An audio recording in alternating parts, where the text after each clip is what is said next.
right, welcome to the Scrum Power Hour, everybody. Happy New Year. I'm excited to be back. My name is Patty. Just a little bit about this group, if this is the first time you are here. I am a huge fan of Scrum Masters, but I do acknowledge that it takes a village. It takes all the roles in an Agile and Scrum organization to make this work. So we are going to be talking a lot about Scrum. We are going to be talking a lot about Scrum mastering in this group, but everybody is welcome. So welcome here tonight. I'm excited for our guest, Mark. I will let him introduce himself in a moment. But like I said, I'm Patty. I'm here in Charlotte, North Carolina, and I'm super excited for this conversation. I do say that before we get into our organic, natural conversation, feel free to turn off your camera if you want to just sit back and listen. As Mark and I start talking and getting into the weeds of our journey today together, we will forget you're here. We won't know that there are people in this room because we'll be so focused on what we have to say to each other. I will tell you that at the end, we will save some time for questions and answers. So feel free to jot some down. And we will put Mark on the spot and have him ask whatever burning questions are in your mind towards the end of our meeting today. So let's get started. All right, Mark, I've said your name, but we're all here to see you. Most of us know you. We've seen you on LinkedIn. We've seen you in Scrum Masters of the Universe. Why don't you go ahead and introduce yourself and tell us a little bit briefly about who you are? Yeah, thanks so much, Patty, and really appreciate the opportunity. Always enjoy working with you whenever possible. And yeah, just really appreciate you picking me first up here in 2023. No pressure, right? So Mark Metze, live in Columbia, South Carolina in the US. For those of you that are international, it's the southeast part of the country.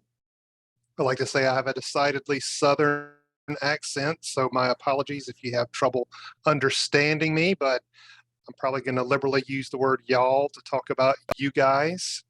Yeah, and I've been a Scrum Master, officially a Scrum Master for a little over 2 years now. And yeah, I'm going to talk a little bit about my career journey, but in a nutshell, that's me. We'll go ahead and get it out of the way. I went to school at Clemson. Patty and I were talking about that, hence the orange that I'm wearing here. Arvin went to USC, which is the South Carolina, which is the rival school. So he'll forgive me for that. But yep, that's me in a nutshell, Patty. Yeah, so I was going to call, because immediately when you logged in, I'm like, that's Clemson Orange, isn't it? Because, you know, you're in South Carolina. I didn't know you went to school there, so I'm glad I clarified, but it almost like it doesn't matter because when you see somebody wearing orange, you automatically know they're a Clemson fan. So thank you for that introduction. Like I said to everybody, and like I've said to you, Mark, I'm really excited that you're here tonight to talk with you about your journey to becoming a Scrum Master, because when I found out that you've only been doing this quote unquote officially for 2 years, it's almost like I can't believe it. You're so wise, you're so knowledgeable. We've had such great conversations. It's almost like that can't possibly be true. But just so people have context to how we know each other, I want to kind of back up and give you an opportunity to tell that story, and then I'll kind of fill in the details. So I'm gonna punt the football, so to speak, to you first. Yeah, sure. So I'll talk a little bit in just a second about my career journey, but I started exploring the option of becoming a Scrum Master probably a little over 3 years ago, right when the pandemic started thinking about, all right, what do I really want to do going forward? And with the pandemic, being able to work from home, I had a lot more time. My commute normally is between 45 minutes to an hour long when I was working, the place I was working to and from. So one way, about 45 minutes. So I had this extra free time to think. And I just started being drawn to the role of Scrum Master. And it's like, well, how do I learn more about it? So I just started joining different meetups that were going from local to being global and being virtual, and just kept coming across Patty in certain meetups and on LinkedIn. And boy, the power of LinkedIn and those meetups, we just kind of continued to see each other a lot like I did with Jamie Kriegel. We just started seeing each other as a familiar face, so we figured we might as well talk to each other if we see each other in these settings. So, yep, and glad I Yeah.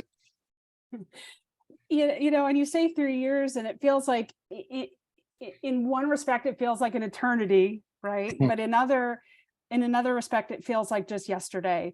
And I often have to calculate in my mind how long it is that we've known each other, because I feel like it's been a very long time. And maybe because we just have a great connection. But also, there's something very significant that happened that puts the flag in the calendar for me, so to speak.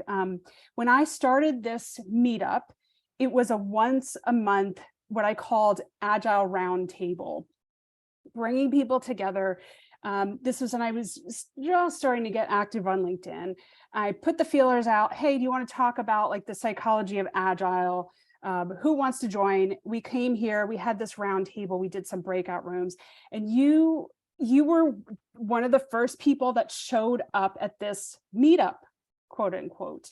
I did a monthly meetup for a few months, and then in July of 2021, God, it feels like so long ago, I started doing it weekly because I enjoyed it so much and I wanted to keep the momentum of the group going.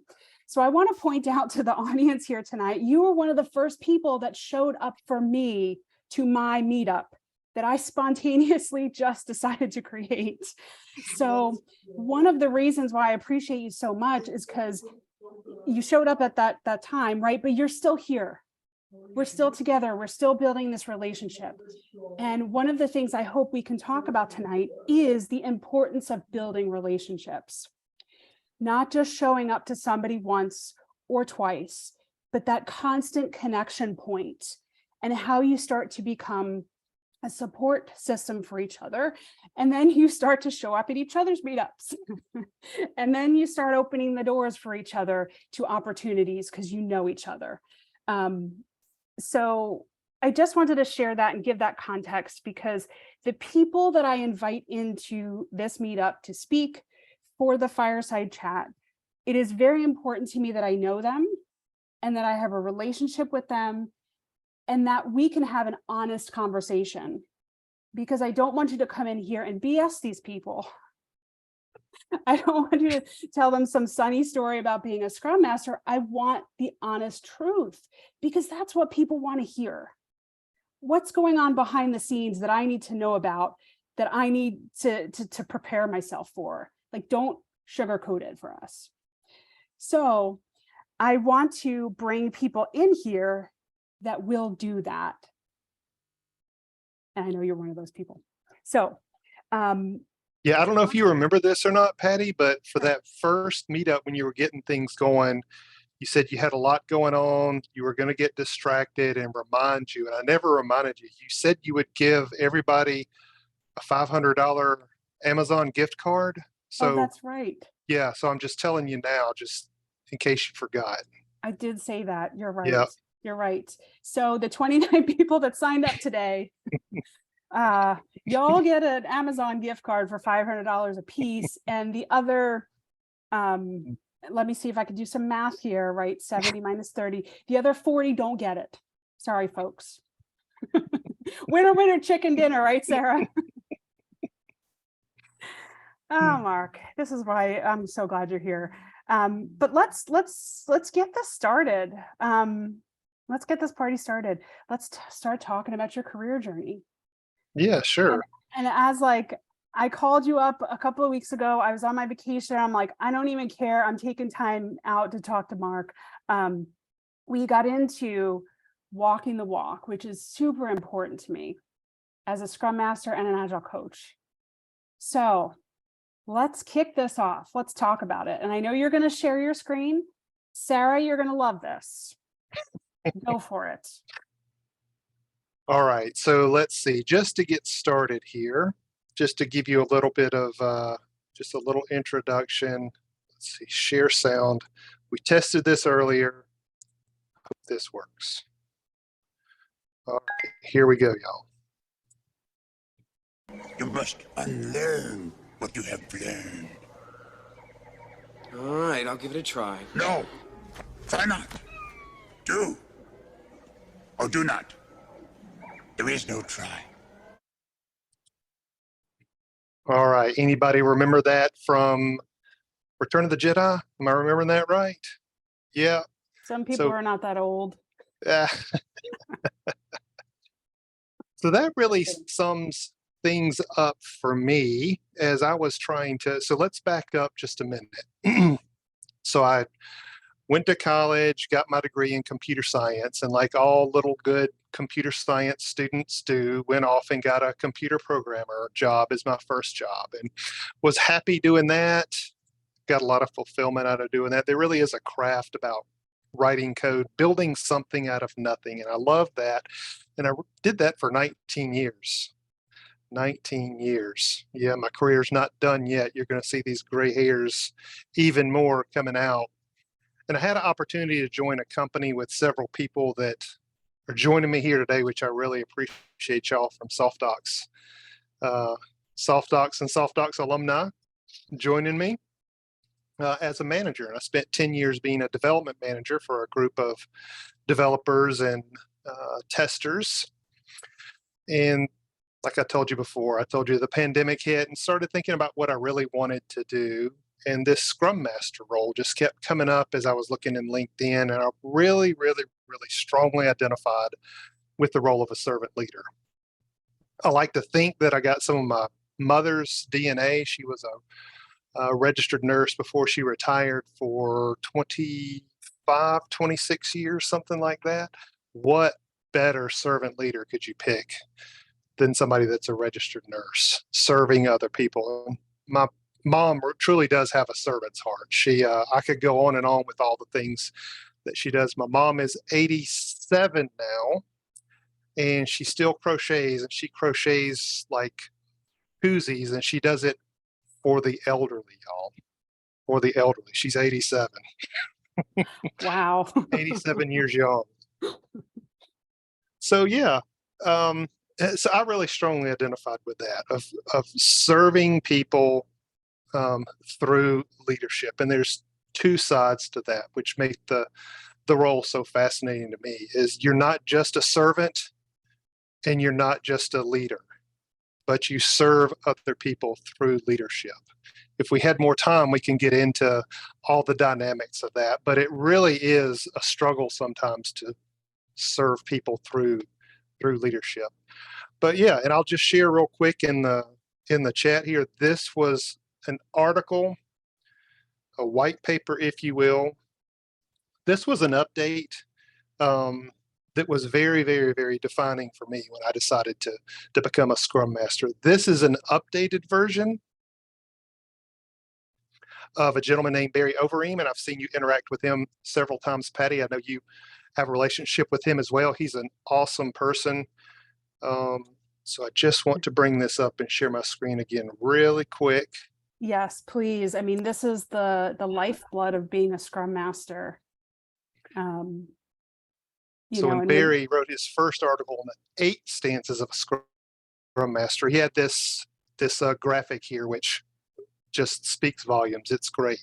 He since dropped servant, leader, and manager. I'll let you read that article and find out why he dropped those, or did he? But yeah, that was so the depth of the role of the Scrum Master, just fascinating to me, and just leading people. So, yeah. Yeah. I remember, just thinking back to our conversation a few weeks ago, I asked you, what was the most difficult challenge that you faced on your journey to become a Scrum Master? And I'll let you tell about it. I don't want to steal your thunder, but it's something that's really common, I would say. So a lot of people can probably relate to this. Yeah. So my path was a little uncommon, I guess I'd say, Patty, in that I came from a management background, moving to a Scrum Master. So in a sense, I could tell people what to do and they would do it. Not that I really was overbearing or had a huge ego. I think it's much more the opposite. But still, when you are filling out a performance review for someone at the end of the year, more times than not, most people are going to, yeah, Mark, that's a pretty good idea. Right? So you implicitly have some influence over people. But with the Scrum Master role, you have to learn to influence without authority. So you really can't just rest on your laurels of I have this high position, so everybody needs to follow me. You really have to influence based on other ways and have other strategies. And so with my position, it was interesting coming from a manager in the same company and moving to a Scrum Master and having to make that transition. And it's interesting, when you say you didn't follow a traditional path. I think a lot of people did not follow a traditional path, especially a number of people on this call, myself included. That's why I was waving my hand. My first career was a science teacher, and you know this because I spoke about it at Scrum Masters of the Universe. Jamie, you know this. Sarah, you know this. And it's kind of the same thing. You're standing up in front of a group of people. In this case, it was kids, right? Teenagers, and you tell them what to do. And as a teacher, you really micromanage every second of that classroom time. And I don't think people realize that. And to go from being a teacher to a Scrum Master, you have to unlearn all of that, because it's so easy just to tell people what they need to do or what they should do, or you need to do daily stand-ups, or you need to do this. And it's a challenge. And as a manager, same thing. You're used to telling people what to do. But the other thing that I want to point out is we've all grown up in that command and control environment because we were all students. And Tom, if you're still here, we had some great conversation about this. We're used to being told what to do. We're very comfortable with it. Even if we don't say we like that, it's something that we need to break ourselves out of, and it's a mindset. So, in your transition, Mark, do you have any concrete stories where you can talk about how you realized you were not walking the walk, you were faking the funk, so to speak, and you had to really do some soul searching to change your behavior, right? Taking personal responsibility for changing first before the people in front of you do. Yeah, pretty difficult thing to do. It's easy to stand up and preach, but do we practice what we preach? So I see a dear friend on the line here, David Smith. He's got D Smith. So he is part of this story. I'll make it very brief, but we were working on the same team, and I was a Scrum Master, and he was a member of the team. And I was reading about these sprint goals and reading about how awesome they were. Martin Dahlmine, if anybody is familiar with him, he's phenomenal. But he had several articles about the advantages of using sprint goals in Scrum. So me being me, decided to announce to the team that we're going to be using sprint goals in our next sprint, and was so excited about how well they were going to work. And David pulled me aside and was like, when did we decide this? I was like, oh, you're right. We didn't decide this, but I think it's a good idea. And David, being who he is the type person that just not a rule follower, doesn't take orders. He pushed back, which he should have as a team member. It's like, I don't think we want to do that. So after some conversations, and we actually had a phone conversation in the evening, he called me on my personal cell phone and we talked through it as good friends do. And I finally just said, you know what, David, you're exactly right. I think we shouldn't do this. I don't know that the team is ready for it yet. And I think we should go without using sprint goals and just continue using forward. And Patty, I couldn't have scripted this any perfect. It is one of those things that just worked out. I can't explain it, but a couple sprints after that, we had a sprint where we weren't able to have anything to show for our sprint review. Nothing was done. And when we went in our retrospective, we started talking about, well, why didn't we have anything to show at our sprint retro? And somebody said, well, I started working on this other work that we had in the sprint backlog, not the product backlog, but the sprint backlog. And the team said, well, why did you choose that? That was like the least important thing. Why would you choose that? And response was, well, I just thought we had to get everything done. So I just picked something that looked fun. And then somebody said, if we had a goal, we'd know that that wouldn't have aligned to the goal. We wouldn't have picked that story up. And as a good Scrum Master, that's where you say, that is an excellent point. What do you think we should do with this? And the answer was, well, let's set goals for our sprint. They were a success after that, but it wasn't because of me pushing it on the team. It was the team deciding for themselves. So there you go. I love that. And I'm sitting here laughing silently to myself, because that is what it's about, right? We go into the certification class, we learn all of, the parts of the framework, and these are what we are supposed to do. And we want to go in and tell the team that this is what we're supposed to do. We're supposed to do Scrum. And first of all, I commend David for pushing back on this. That's amazing. I also commend you for admitting, like, yeah, I messed up here. But I think the cool thing is, it's almost like, even if you said that, maybe the seed was planted, that was a possibility. So I don't think all was lost there, Mark.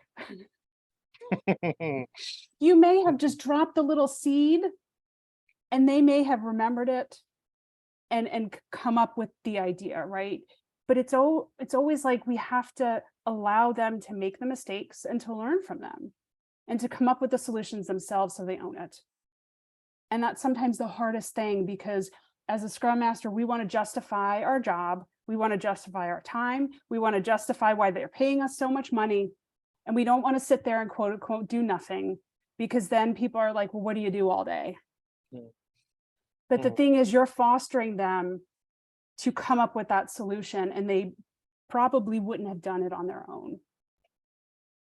Or it may have taken them a very long time. Let's say that. I'm not going to say never.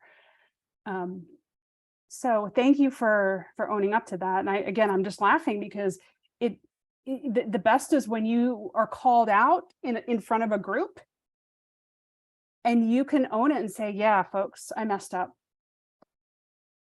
And I've been in that position a few times. The first time it is startling and you want to crawl under a bed, and then you realize, I'm not here to tell the team what to do. I'm here to help them solve their own problems. My bad. Just a few. Boy, but it's hard. It is. You just want to die, right?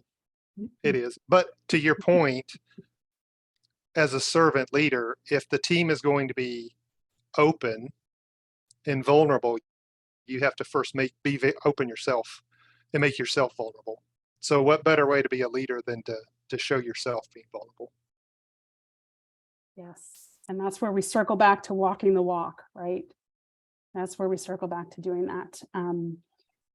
Because how can we expect the people that we're leading to exhibit those behaviors if we don't stand up and exhibit them first?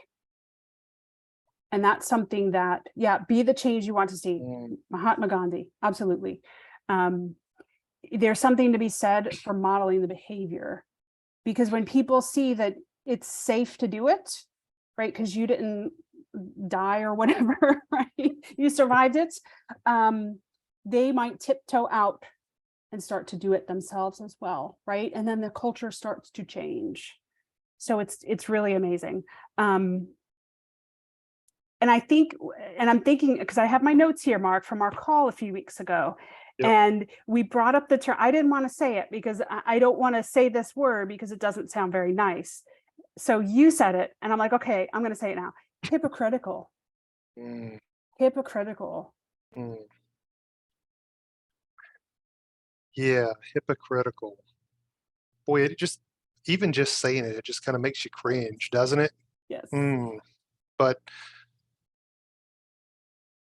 but in the midst of change, if we ourselves can't change, if we're not open to feedback from others, how can we expect others to be open to feedback as well? And it's all, so a word that continues to come up that I would say describes myself, Patty, would be overzealous. I am world renowned for just reading something and getting pumped up and just wanting to try something and want to drag my poor team into using this new technique, um, what have you. And not everybody has the same vigor for trying something, for changing, that I do. And I have to ask myself, if somebody asks me to try something different, how willing am I to go and walk through their shoes and try something else?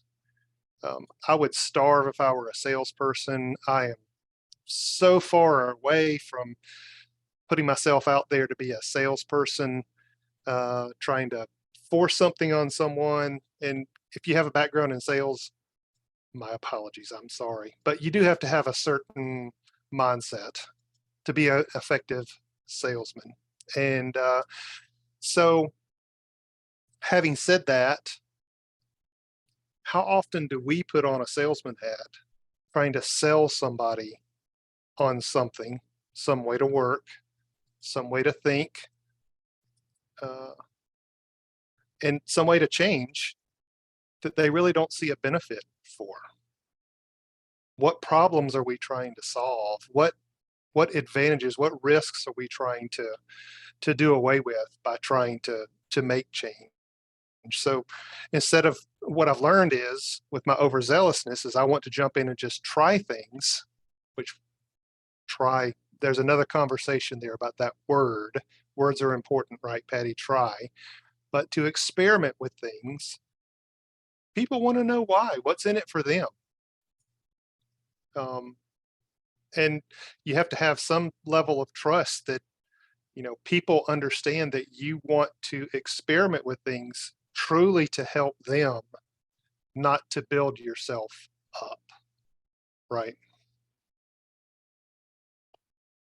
It's something that as a scrum master, it's very easy to fall into the trap of that, of trying um, no estimates, or trying um, you know anything like that. Well, what's the purpose of wanting to try that? To say that you've done it, or to truly serve your teams?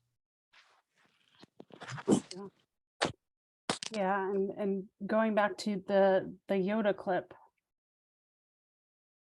Mm, yeah. So that word try, that's one of my trigger words. And there's nothing wrong with that word try. I mean, it's even in the Scrum guide about trying Scrum to see how it is. But I don't know. Am I alone in this? Y'all give me some feedback. Those that you have cameras on, maybe you can either shake your heads or nod them, one of the two. But just that word try just emits thoughts of me like, if Patty comes in here and says she wants you to try something, it's like, boy, I really don't want to do this, but because Patty said, I'll try it. And then when it doesn't work, I can tell Patty, yep, I tried it. It didn't work. Now I'm going to go on to do what I really think is right. That's, I don't know, maybe it's just, is that just me? Many times when I heard the word try, that's what I hear, is like a half-hearted effort. I like to use the word experiment, and I'm trying to change my language as well, is Right. experiment with things, but put your whole heart into those experiments.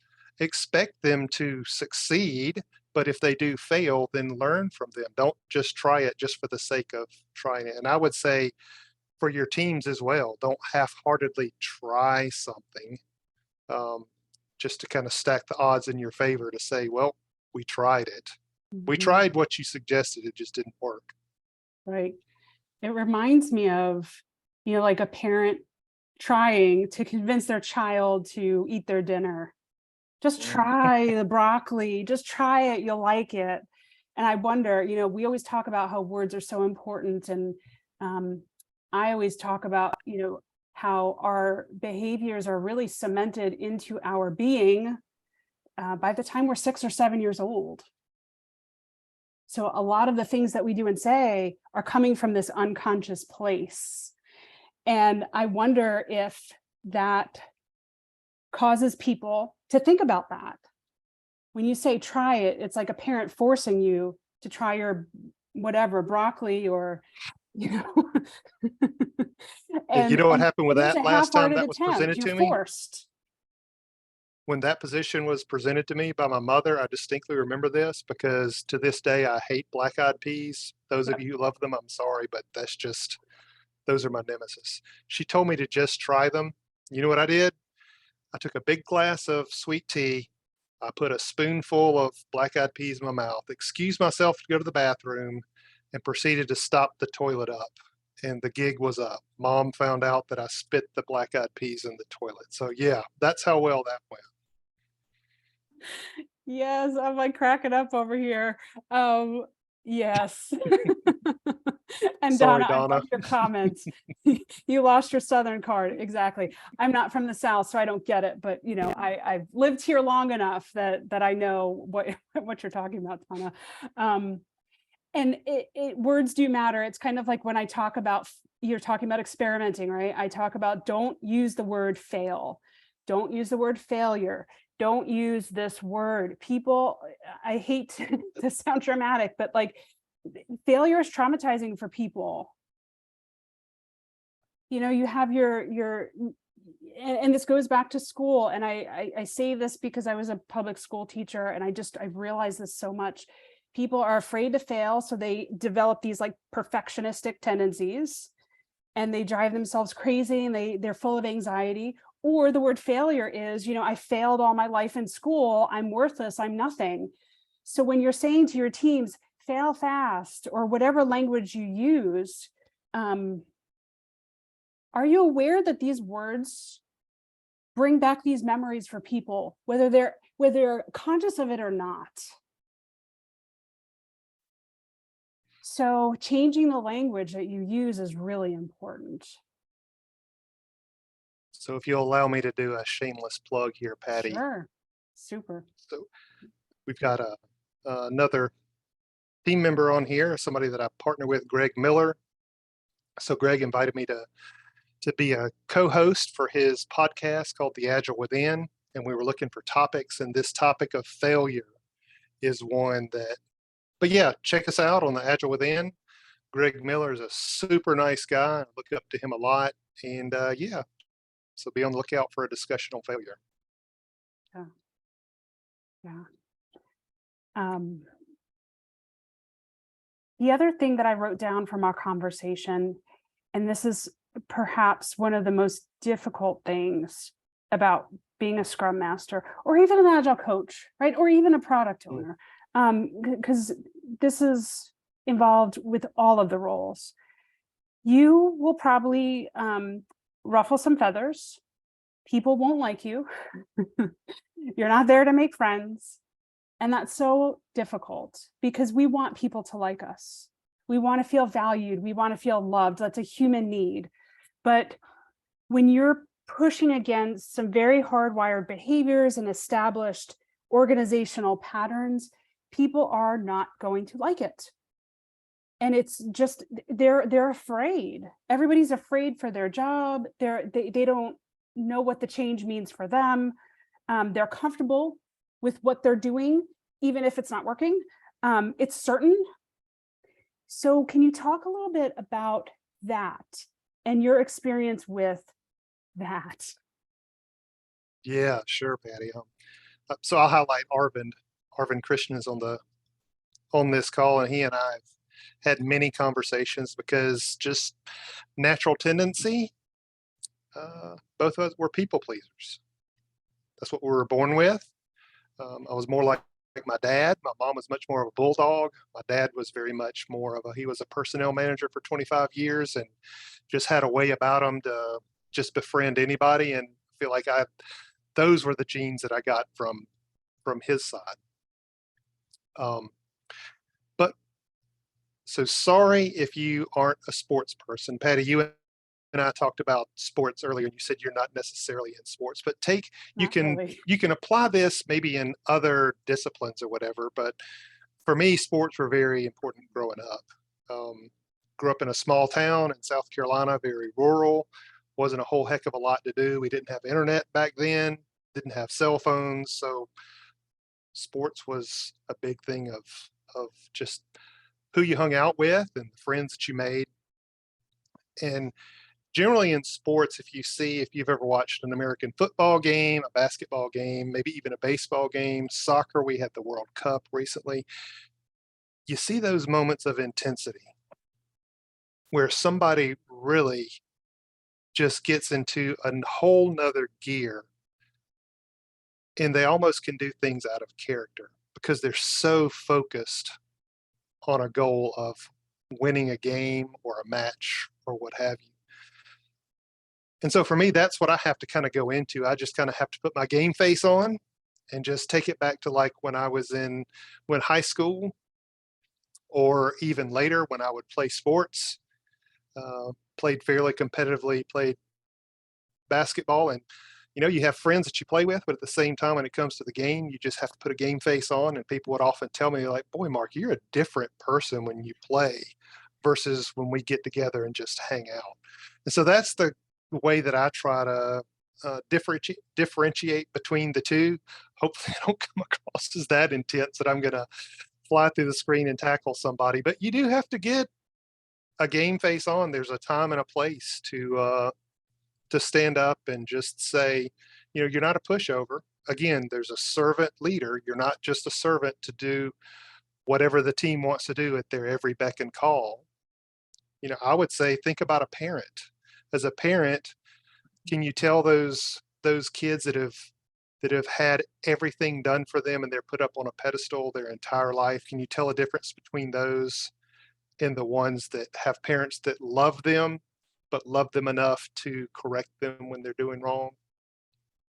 I try to think of it the same way. You have to pick your battles that you're going to win.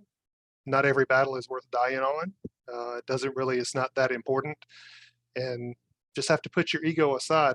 Many times that's what it is, right, Patty? Especially when you get to the leadership, maybe not as much. You do have some at the team level, but when you start coaching up and you start coaching those executives, some higher level managers, it can be a matter of ego. And you almost have to train yourself, just bring the data, because the data speaks for itself. That's been a big help for me, is not try to win arguments for the sake of winning arguments, but let the data speak for itself. So, if someone disagrees with you, just say, you might very well be right. I can't dispute that based on the data, but you know what? I'm going to gather some data and we're going to come back to this and we're going to see whether this is the right decision or not. Yeah. Yeah, I'm a scientist at heart. I love data. I love numbers. And I think numbers, they tell a story. So it's always, what story did these numbers tell? And I know that metrics is a very sore spot for individuals, teams, companies, et cetera. And I know all the challenges around that, but I truly believe that metrics can be of benefit to people. It's just, how do you frame it and how do you have a conversation around it? And they help you be objective too, right? Yeah. You're impartial. Yeah. The last thing I want to bring up, and again, this is, I think, a book that I brought up, and I brought this up to some of my clients.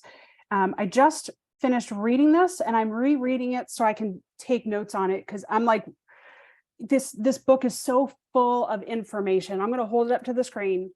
It's called Build for Tomorrow by Jason Pfeiffer. You may have seen my LinkedIn post about this in my wonderful carousel of books that I did a couple of weeks ago.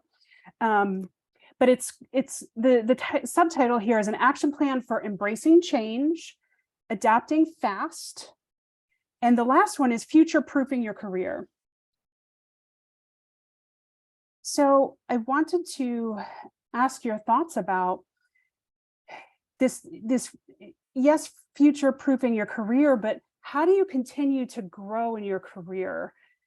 And the reason I think it's very important, but some of the folks that I see and I talk to and I coach are always saying, well, how do I get experience without getting experience? Nobody will hire me. I mean, you know, the thing that people say.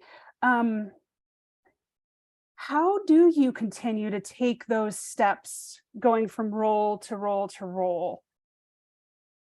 Because to their point, nobody's going to hire you if you don't have the skills. So where do you get them? It's like chicken and egg, right? Yeah. Well, Patty, in our day and age, it's so much. So when I first started my career, I would have told you go to Barnes and Noble and buy a bunch of books because that was really the only way you had to learn. There were some meetup groups. Actually, there was one in Charlotte. They may still have it. There was an enterprise developer. What was it? Enterprise Developers Guild, I think it was, off Arrowwood in Charlotte at the Microsoft campus. And we would go once a month and just meet with other developers in the Charlotte area.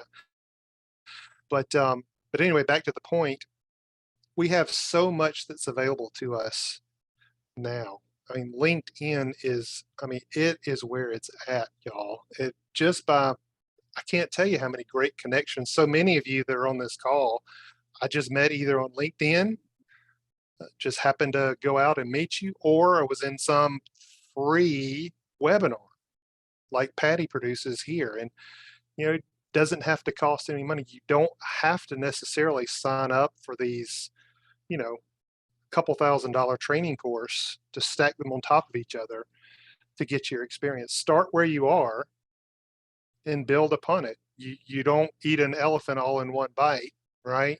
You have to eat it one bite at a time. So what's one bite that you can take? And just like in Scrum, we talk about product goals, and then we talk about sprint goals leading up to product goals.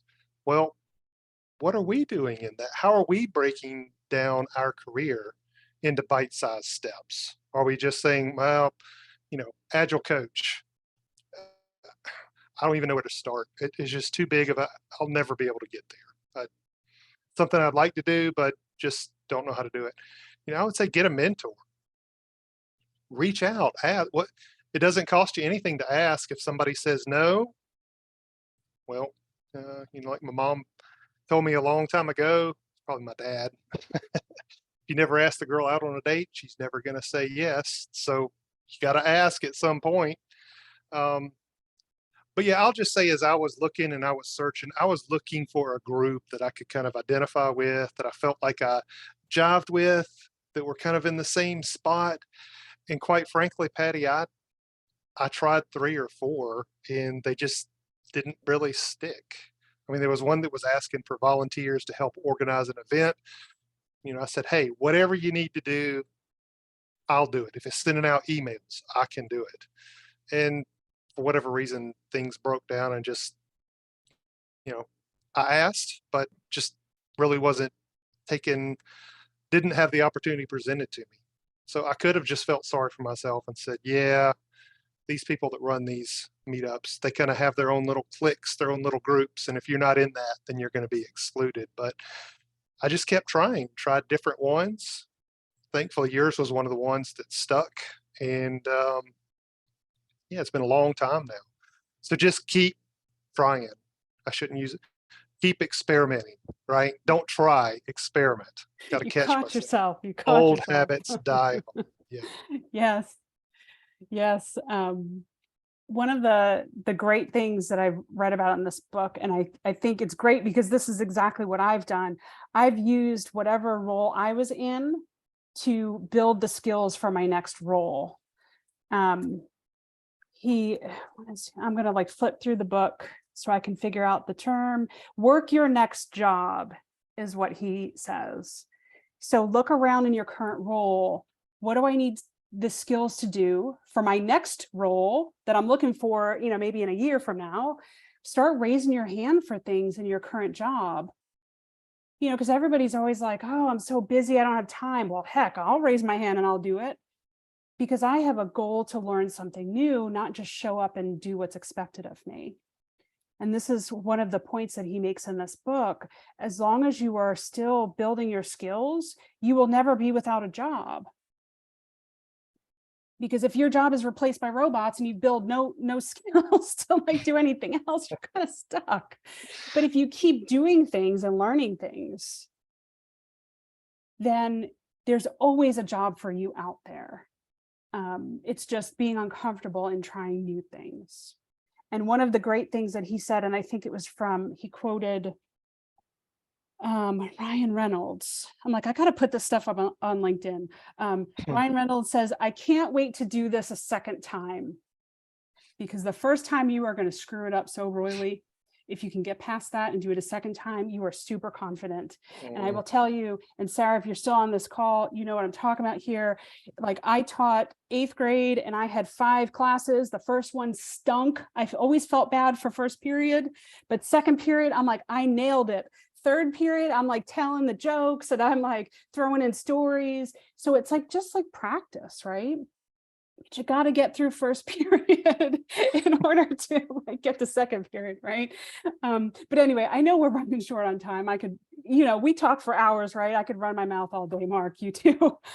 Let's open it up to the audience for questions. What burning things do you have on your mind that you want to ask Mark? And do you want people to just raise their hand and call out rather than just do chat? Yeah, just Are shout you it okay out. with that? Yeah. Yeah. We're all friends here. We're all friends here, right? All right. Who has a question? Raise your hand, and this is your opportunity to speak. All right, Donna, you're up first. Go ahead.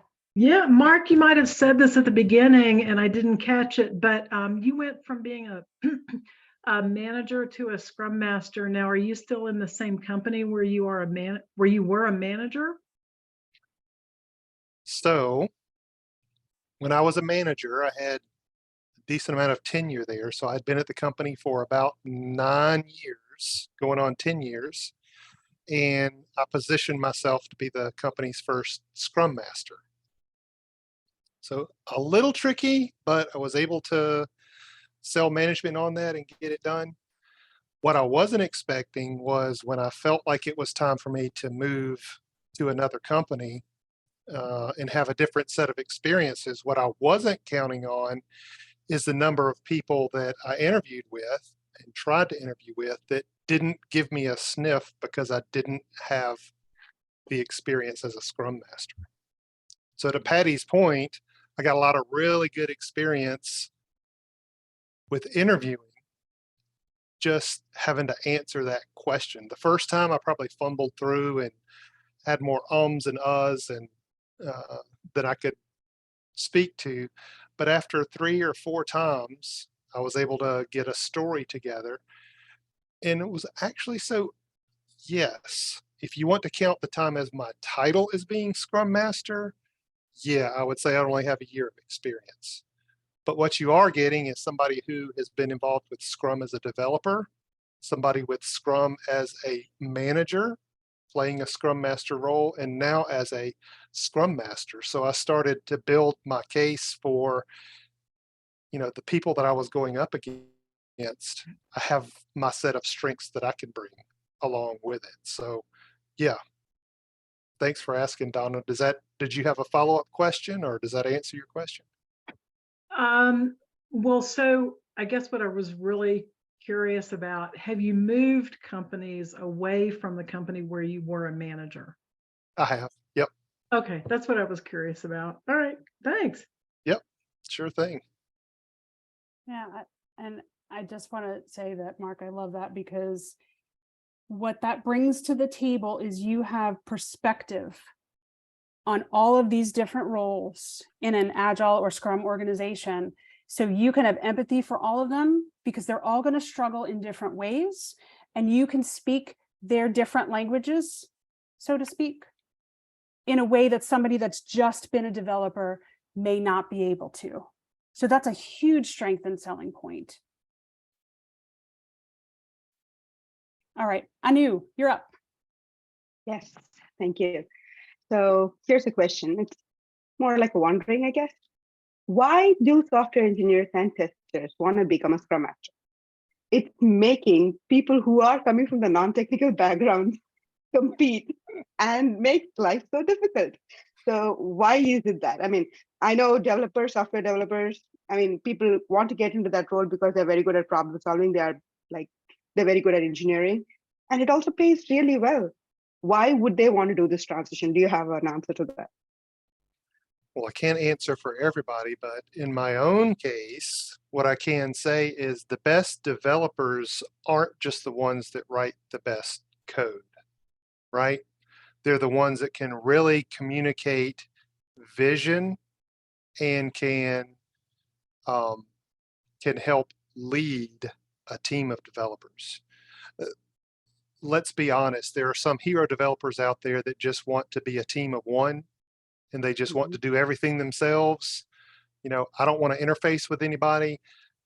You just kind of have to say, well, you know, that's not the way we operate, so I can't help you there. There's no way that I can help you be a better individual developer in this role. So for me, I think early on in my career, it was much more about the craft of actually writing code that could easily be maintained, code that was self-documenting, code that didn't repeat itself, all kinds of architecture patterns that was very interesting to me. But as I started looking at my skills, and I can be honest with y'all here, Anu, even though I was a developer for 19 years and I was a senior developer, I was not one of these rock star developers. I got to the level of senior just because I could explain things to stakeholders to say, okay, what the team is trying to tell you is they're trying to tell you it's hard to do this. That's what they're trying to say. Oh, okay. Well, why didn't they just say that? Well, sometimes it's hard when you're in the weeds to, you know, zoom up and look at it from a 30,000 foot level. So for me, that was my take on it, was to really focus more on the team level as opposed to the craft itself of being a good developer. Okay. Thank you. Thank you, Yep. Mark. Sure. All right, Mark, do you have time for maybe one more question? Yep, sure do. Does anybody have one final I question? like for Mark? Tom's comment there.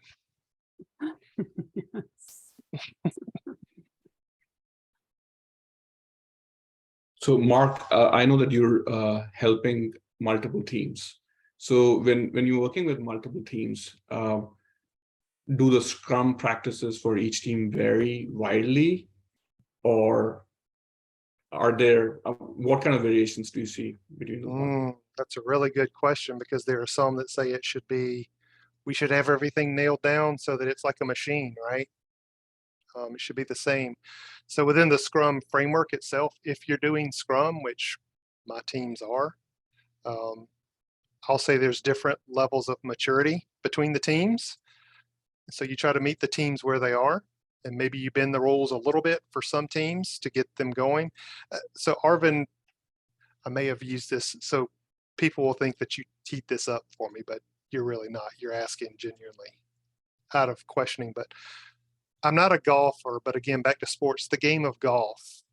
If you play the game of golf strictly by the rules and it's the first time you've ever played, it would be an absolute horrible experience, right? You'd feel like you can't do anything without breaking a rule.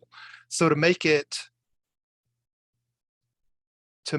useful and interesting, you kind of bend the rules just a little bit just to get started. And that's okay. You know, I think about when I coached basketball and I coached youth basketball, the real young little ones, if they travel and don't dribble the ball every time, you kind of let it go a little bit. You could suck the fun out of it if you're blowing the whistle like every 2 minutes, because every little kid traveled, right? Nothing would get done. Nobody would have any fun. So you have to kind of bend the rules. So I try to stay true to Scrum, but then Scrum is like a real like framework that you build around. Let the team tell you how they want to build around that. Don't tell them that you have to estimate in story points, because story points isn't a part of Scrum. If they want to do something different, great. Let's experiment and try that. So my answer to you would be, you know, try to stay true to the framework that you're trying to stick to, but leave it up to the team. Right, it has to be their idea. They need to get there on their own time, and it's your job to kind of shepherd them along. I think the meme is about herding cats, but anyway. All right, Mark, I know we are a little bit over time. People have, you know, dinner and such to go to, so please let us know, Shepherd Mark, I love that. Please let us know where we can connect with you if we don't know already. Yep, I'll put it in the chat here. LinkedIn is the single best way. So I'm on there, you know, pretty much every day. I've got it on my phone. I'll respond to each and every person that reaches out on there. Would love to connect with you and just continue some conversations. Yep. Super. All right, Scrum Masters of the Universe. Of course, we plug that again. Jamie, are you still here? So Jamie and Mark. I'll put a link to Scrum Masters Yep. of the Universe Okay. in the, She's still here. in the chat there. Yeah, and I'm going to be I'm still here, and thanks for the plug. Appreciate it. absolutely. Well, I know, you know, I love you guys. I'm speaking to your Yeah. group next week. You'll So be excited back soon. Yeah, excited to talk about experimentation and how to Yep, help teams get yep. over their fear of it. So This will I'll be see you awesome. folks next week. All right. Well, thank you everybody for showing up. Mark, this was a wonderful conversation. I'm so excited we got to do this. And I too. always look forward to watching the recording back, because it's very different to be a participant versus, you know, sitting back and listening. So I always gain more when I go and edit the video, but that will be out on Monday. So look for it Monday morning in your email.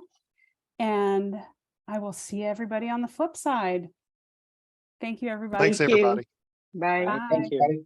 Thank you. Cheers, Bye. Mark.